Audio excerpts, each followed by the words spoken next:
All right, I want to do something different. New Jack, join me in congratulating Private Cameron Johnson, who just graduated on Hamilton Field in our nation military from basic training. I want to say you're a great young man. I was real proud seeing you march on that field. You're a soldier now. So, you know, keep doing you, man, and be safe as you travel to Virginia next. I love you, bro. You the man. Let's go, New Jack. I end up having a change of plans. What I did was I packed up all my equipment and I'm set up here and I'm gonna do as many episodes as it takes, even if I have to break these episodes in half. And I realize it's not how long the time is, it's about how much space I'm taking up, gigabytes. A lot goes into these episodes. Even though I'm shrinking them into MP4s, it's still a lot of gigabytes. So I'm gonna break this down and as many videos as I can to get it to you guys the way you need it. When we left off the last episode, we was going to Key West,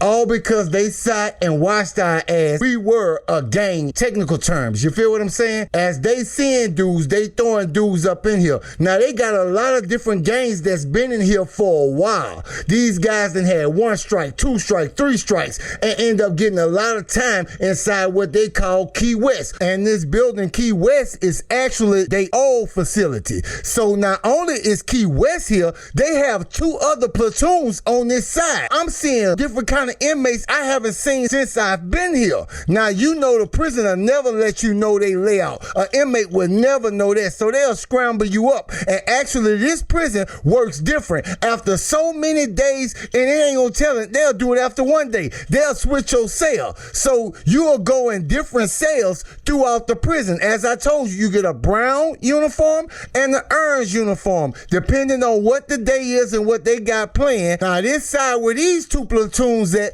is the absolute worst side. Now, these guys come from all over, so they bringing different things to this prison. And you'll see as the episodes progress. When I got to this prison, you know, it had this sprinkle of Caucasian inmates, but these inmates mostly stay to themselves and stick together. But now when we come to this gang unit, these Caucasian inmates, they They wild up in here. I ain't gonna hold the episode. Let's get to it. It's the AM. You eat or you don't. That shit don't matter to me. All you damn inmates, get your ass on your feet. Get your ass up. Now, this is the chant they use to wake us up. This facility is so old, the sink that's connected to the iron toilet, it don't even run water. So they have to let us out of our cell right after roll call and let us walk up and down these halls unsupervised in the morning time. You might see 1 or 2 COs out. Now, this morning, as I'm coming out the cell trying to make my way to go wash my face and shit, I see Lil D talking to Lieutenant Berks. When my eyes first seen Lieutenant Berks, I could tell that he on that feminine kind of shit. He like boys and shit. He got Lil D all pent up, and this is what he telling him. Let me know if you need anything while you up in here.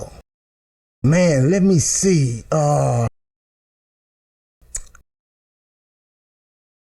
Well, it ain't nothing you want. You know, it's something I want. Now, this the gist of the conversation. He done already set his sights on Lil D and telling Lil D whatever he want, you know, just ask him. He gonna look out for him. We gonna watch each other back. He give him the old rules. And Lil D, he green. Man, you know you down bad.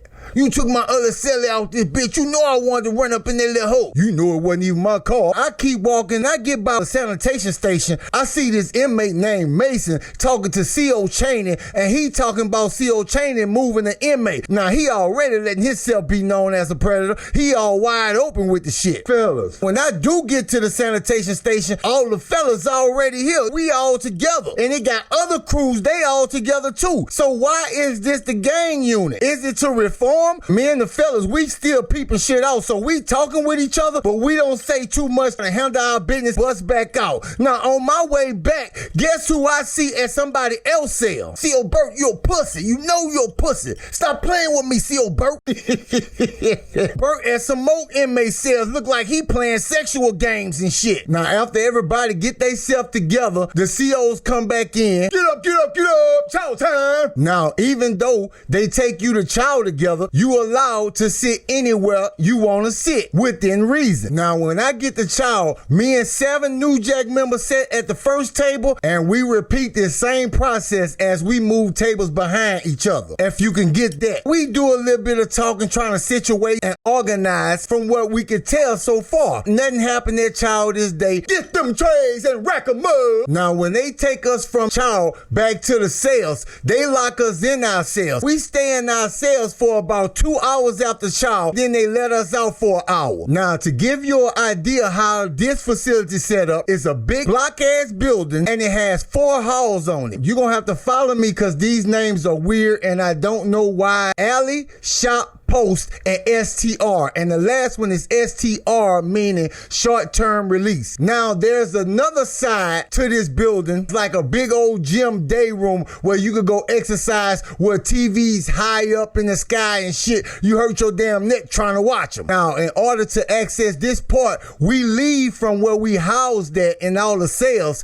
and go out a door, and you go up like a little breezeway and enter this area. Now, at the same time the day room open, all the cell blocks are open too. You can walk from cell block to cell block. Alice, shop, post, and STR. Now, this first day we release, me and the fellas, we go to the day room, but we come back to the cell blocks and just peeping shit out. We in groups of 7 and spaced out. We just walking block to block and ain't ran up on a single CO. When we do run up on a CO, guess who it is? Lieutenant Berks. Every CO in here, he got his own thing that he do. For the most part, I'ma focus on CO Berks to give y'all a good feel of him. So when we run up on him, he like this, standing against the wall talking to Lil D. Now, you know Lil D got into it with the COs the first day, so he the only one still locked in his cell, and they sitting there talking. You could tell they don't want nobody to hear what they saying because they whispering. You know, you gonna have to control yourself a little bit better. Now, I could get you out of here. I done peeped that already. Berks trying to ride pipe with this. 45 minutes into it, we ain't got nothing about 15 minutes left before we go back on lockdown. Got some dudes come back out the day room. Tell them, niggas. Now, that's all they do when they walk in. Now, they about 20 deep. I'ma translate this so every generation understand. This what they said. Jive, turkey, prankster, buster, lame man, wankster, pussy, goofy. That's all we do. Now, they keep walking. Now, inside the block, they got dudes that went out. They got dudes that's in their cell, even though they cell pop. Now, y'all know how that go by now. You know, they might be reading, chilling, playing the game, whatever. This part, I'm gonna tell you in hindsight because I learned things later. Okay, so they walk on past us. They go to a cell. Inside this cell, it's an old head, and you could say it's his little protege or whatever. He about 28, 29. Get the fuck up. Nah, baby. Y'all should have had more than this in here today. Immediately from the moment they walk in the cell, both sides get loud. Now, out of everybody scattered out throughout the cell, and it ain't that many give you that, but we the only ones go down there to see what's going on inside this cell. Benny, get the thing. Nah, Benny ain't getting nothing. Benny, the fuck? Shit. Benny, We walk up just in time to see his protege, his right-hand man, turn around, go in him with that blade first. By the time we walk up, shit done got too deep. Them other dudes, they going in. Yeah. Go in there and help little protege finish school off. The dudes that help the protege, dude name is Lack, who run that crew. Now, what I said, I'm telling you this in hindsight for, I find out School also got a nephew in here, but he felt closer to his protege because they did the most time together. I gathered from some things that followed this. Yeah. They just in there losing their noodle on School. Man, what y'all doing? I helped y'all. Boy, you a snake. Hey, here they come. Boom. Now, they turn on the protege, stick him one time before one of the other ones say, here come the nephew. Now, the nephew done run up there, but lag them, they tear ass out of there. Now, he go in there and see his uncle. Guess what the protege do? Kavars, help me, man. He overran us, bro. Oh, now the little protege Bennett, he in there playing on the nephew Kavars' head. Oh, man, he choked me a couple times. That was like them. Yeah, bro, I tried. Now, y'all know New Jack don't get in no crew beef or nothing they have going on. Say, Kavars, that's your name, bro? I ain't even trying to get in that little thing y'all got going on, you feel me? That nigga put that blade in old school first. He did this. Yep, it's like all them boys said that shit at the same time. Yep, and the whole New Jack, we turn around and walk the fuck out. We ain't even trying to stay here and watch you put it on your partner or whatever y'all gonna do. While we walking off, all you hear, boy, my uncle trusted you, boy. They lying, bro. They ain't even stay here and see you get it, boy. What nigga miss a chance like that? Now, right after that, this all you heard. Lockdown, everybody go to your cell. Right, one out. Well, after being in our cells for a while, they release us to rec. We all go to the day room, exercise room, TV room. So we in there chilling and shit like that. Everybody kind of doing their thing. It got about 6 or 7 crews in here this time. All the phones are in the day room. 4 phones, 1 in each corner. Directly across from where New Jack standing, we see a white boy going to use the phone. We see the same dude that was arguing with the CO's named Mason walk up to the white dude as soon as he get on the phone and start talking. Big white boy, look, they just took my little skeet out of there, you heard me? You look like a little chunk, you saw. Say, white boy, I'm big, but I ain't gonna try to hurt you. Now, at first, the white boy tried to ignore him. Now, he got a crew that's not too far from him. But this dude walk in talking about his crew Yash on these phones. And he keep on until the white boy say, hold on, babe. If you don't mind, I'm trying to just use the phone. White boy, fuck you. I get off in you, boy. What you talking about?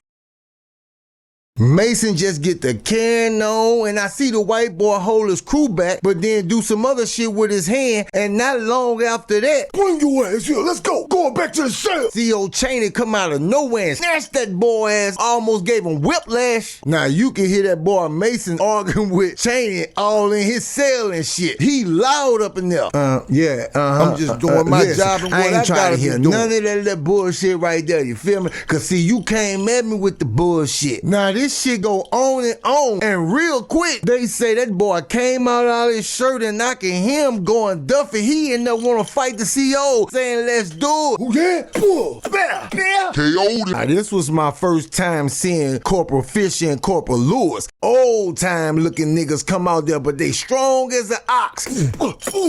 After they knock that boy out, then revive that boy, they take him and do some dirty shit. Rico, white boy just looking at him. They take Mason and put him in that same white boy who was on the phone he went up to and started that shit with. They put him in his cell. Guess what gangsta do? No, I done told your ass. You won't play? Now go sit your ass down.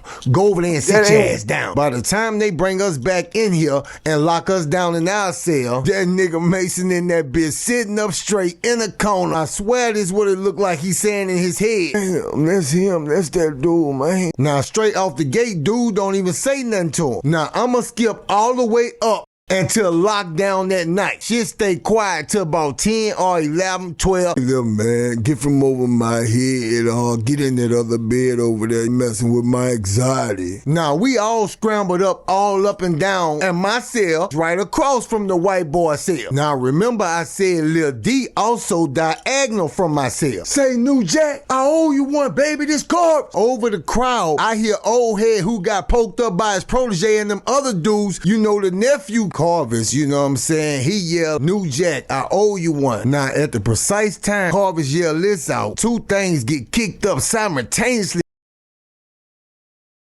The hell you doing over there? I'm just reading the Father's holy word. Come on, man. Put that shit down and let's play a little black and white. You know what I mean? Little domino. Now they in that bitch conversing, joking and laughing, playing, having a grand old time. Shit just switched up. Ooh, white boy just stuck Mason in his shit. Come on, big brother. This is what busts out at the same time. Get your ass up. I see Mason go snatch Lil D up and throw him in the back cell. Walk back to his cell with a bowl with some kind of snack in it, and Lil D duck off in the cell and eat the snack. He done bartered with Berks. Now, I guess after he eat whatever good shit he had in that bowl, his mind started thinking about the consequences. All you hear is his slipper scraping across the floor down there in that back cell. He up and down pacing. Now, what you gonna do? That's the last thing I heard Berks say before I heard that cell door pop open. Man, what you doing, bro? Hey, man, come on, just take me back to my cell. Shut up. We look out for each other.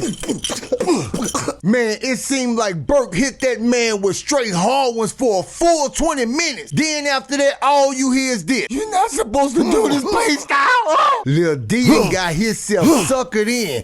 Just in case it wasn't no inmates that heard it. Bet all of them knew when everybody got the chirping. Man, Berks down there in that back cell, rolling little bald head dude out, bro. Talking about youngin'? Yeah. Oh, he in a pickle now. All cell blocks know you been ran in by Berks. And Berks keep that man in there for about 2-3 hours. Jumping on, hopping off, jumping on, hopping off. New Jack, this episode 1, go to episode 2.